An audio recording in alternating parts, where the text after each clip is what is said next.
Saudara pendengar di segenap penjuru tanah air, selamat bergabung dengan Lumen Indonesia.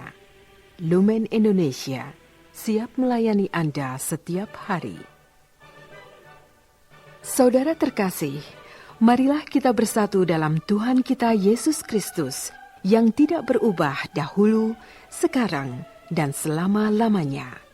Allah Sang Maha Rahim mengasihi dan menerima sebagaimana adanya kita. Allah Bapa kita di surga senantiasa bersedia menolong, menghibur dalam menghadapi segala permasalahan hidup sehari-hari.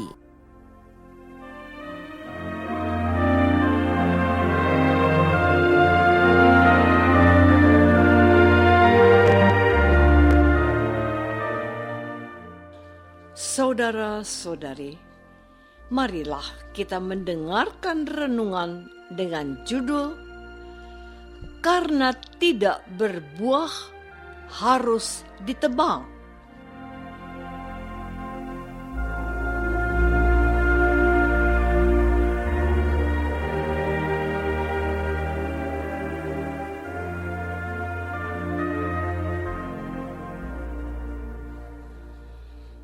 Yang berdasarkan pada Injil Lukas bab 13 ayat 7. Lalu ia berkata kepada pengurus kebun anggur itu, "Sudah 3 tahun aku datang mencari buah pada pohon ara itu, dan aku tidak menemukannya. Tebanglah pohon itu. Untuk apa ia hidup di tanah ini dengan percuma?"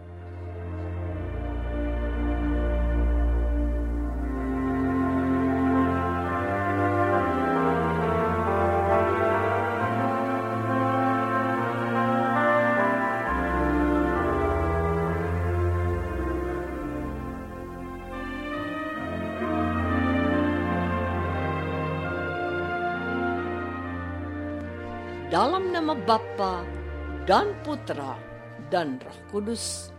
Amin. Saudara-saudari terkasih dalam nama Tuhan Yesus Kristus. Dalam perumpamaan tentang pohon ara yang tidak berbuah ini, bisa kita rasakan kekecewaan Tuhan yang memiliki kebun anggur yang di dalamnya ada pokok pohon ara, tetapi tidak menghasilkan buah. Padahal sudah 3 tahun lamanya ia menantikan buah yang akan dihasilkan oleh pohon ara itu. Pohon ara sesungguhnya pohon yang gampang tumbuh dan menghasilkan buah. Juga kalau ditanam di tanah yang berbatu-batu sekalipun, buahnya biasanya dituai pada musim panas, dan buah-buah yang hijau kecil-kecil dapat dipanen juga pada awal bulan Juni berikutnya. Tetapi pohon ara yang ditanam di kebun yang dijaga oleh penunggu kebun anggur itu tidak menghasilkan apa-apa, padahal ia sudah tumbuh di situ selama 3 tahun. Jadi, untuk apa dia ada di situ? Ditebang saja, karena tidak berguna. Namun, penjaga kebun itu minta waktu untuk memupuknya supaya ia menghasilkan buah tahun berikutnya. Jika tidak, Tuhan boleh menebangnya. Saudara-saudari terkasih, ada apa dengan pohon ara ini? Pohon ara yang tumbuh di dataran Palestina itu, jika tumbuh subur, dapat memberikan keteduhan untuk semua yang ada di sekitarnya. Setiap musim panas ia menghasilkan buah. Mengapa pohon yang satu ini tidak? Pohon ara merupakan ibarat bagi pemuka agama Yahudi yang selama kehadiran Tuhan Yesus di antara mereka, ternyata mereka tidak menunjukkan tanda-tanda akan mendatangkan sukacita, damai, dan kebahagiaan. Mereka tidak bergeming dan seperti pohon ara yang tampaknya subur tapi tidak menghasilkan buah apa-apa. Penjaga kebun anggur itu meminta waktu untuk memupuk pokok pohon ara itu. Mungkin tahun depan akan berbuah. Tidak dikatakan lebih lanjut apa hasil dari permintaan penjaga kebun anggur itu. Juga tidak dikatakan bagaimana sikap dan tanggapan tuan yang mempunyai kebun anggur itu. Tetapi penjaga kebun anggur itu tahu bahwa tuannya sangat kecewa dengan pohon ara yang tidak menghasilkan buah selama 3 tahun terakhir ini. Beliau juga bermaksud untuk menebang pohon ara yang tumbuh dengan percuma itu di kebun anggurnya, sebab ia tidak menghasilkan buah. Saudara-saudari terkasih, pohon yang tidak menghasilkan buah dan menghasilkan buah yang baik pasti ditebang. Kapak sudah tersedia pada akar pohon, dan setiap pohon yang tidak menghasilkan buah yang baik pasti ditebang dan dibuang ke dalam api. Matius bab 3 ayat 10. Memang sesuatu yang wajar jika seorang petani buah-buahan menantikan hasil melimpah dari pohon buah yang ditanamnya. Jangankan tidak menghasilkan buah sama sekali, buahnya hanya sedikit dan tidak menjanjikan, pasti membuat sang petani itu akan kecewa.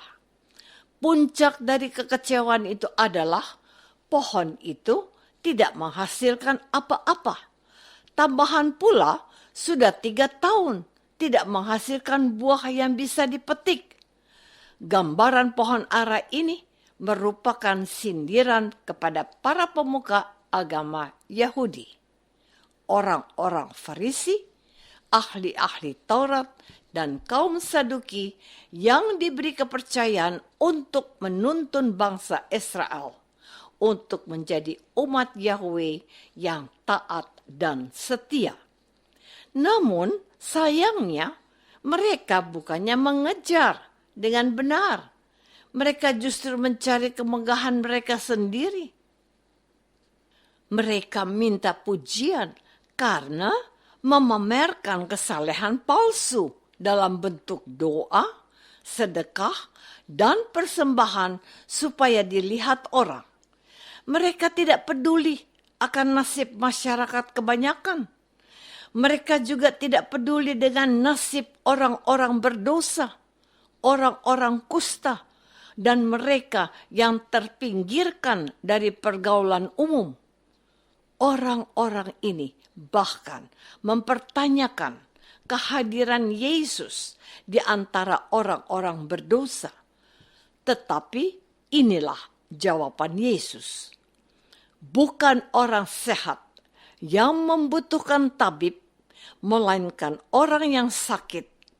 Aku datang untuk menyelamatkan orang berdosa, bukan orang yang merasa paling benar dan tidak berdosa. Saudara-saudari terkasih, apakah yang dapat kita ambil dari perumpamaan tentang pohon ara yang tidak menghasilkan buah ini? Ini adalah sebuah sindiran dan sekaligus sebuah pengikat bagi kita semua yang telah dibaptis dan percaya kepada Tuhan Yesus. Banyak orang menyebut dirinya orang Katolik, orang Kristen, dan pengikut Tuhan Yesus. Namun, sayang beribu sayang, cara hidup, penampilan, dan perilaku mereka tidak menunjukkan jati diri mereka sebagai pengikut Tuhan Yesus. Orang yang sudah dibaptis itu mengatakan, saya tidak punya waktu untuk ke gereja karena sibuk mengejar target perusahaan yang harus segera diselesaikan. Saya sudah capek pulang dari kerja, sehingga tidak bisa ikut kegiatan di lingkungan. biar anak dan istriku saja yang hadir untuk mewakili saya. Saya tidak bisa menerima tugas melayani karena belum pensiun. Surga itu tidak bisa diraih dengan diwakilkan. Anda harus mengusahakannya sendiri. Surga itu seperti pergi ke kamar mandi. Anda harus masuk dan mandi sendiri supaya bersih, tidak bisa diwakilkan. Anda harus menghasilkan buah, tidak cukup titip-titip saja.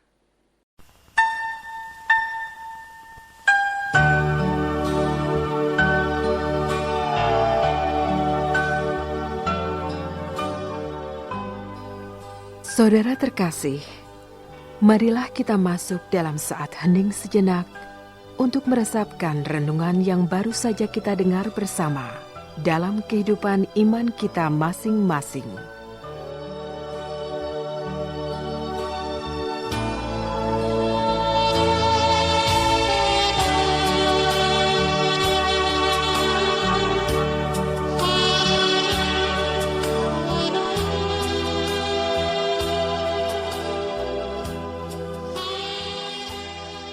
Apakah aku sudah menghasilkan buah kasih Tuhan dengan menjadi pengikut Yesus?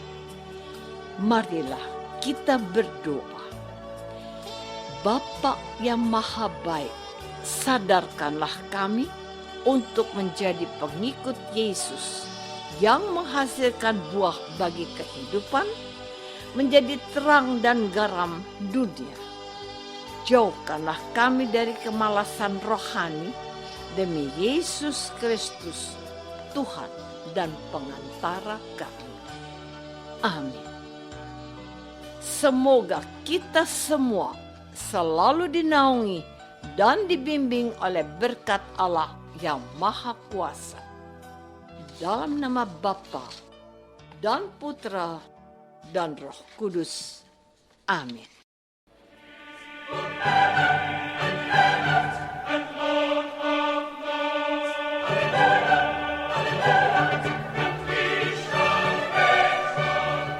Dengan penuh kasih dan sukacita, Lumen Indonesia mengundang saudara-saudara seiman di segenap penjuru tanah air. Sekiranya ada tanggapan ataupun saran, kirimkan surat Anda ke Lumen Indonesia. Terima kasih atas perhatian Anda. Sampai berjumpa lagi dengan Lumen Indonesia pada waktu dan gelombang yang sama esok hari.